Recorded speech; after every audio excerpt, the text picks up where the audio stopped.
2 милиони евра годишно заработува Евана, бидејќи навреме не ја чита состојбата на струјомерите и паушално ја одредува потрошената енергија, пресметале од Сдруженијето на инженери. Со воведување на блок тарифите на 1 јули 2022 година, од страна на регулаторната комисија се возможи квартално наместо годишно читување на броилата. Ваквата одлука доведува до напредно пресметување на сметките, бидејќи паушалното одредување на потрошувачката може да ги внесе корисниците во повисоки ценовни блокови, со што нивните сметки неоправдано се зголемуваат. Се наведува во образложението на барањата.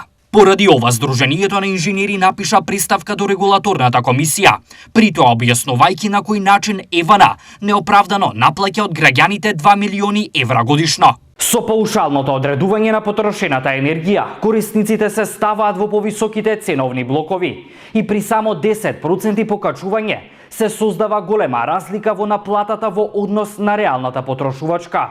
Нешто на кое граѓаните постојано се жалат. Дали Евана секогаш прецизно ви ја чита сметката?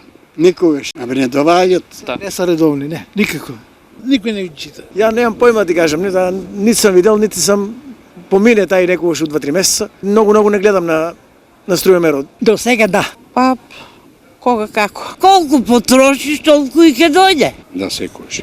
Електронско не читањето, чита дуо таму, задоволни сме. Ова граѓаните од првиот блок ги чини 170 денари повеќе, потрошувачите од вториот блок 830 и 8080 денари, потрошувачите од третиот ценовен блок.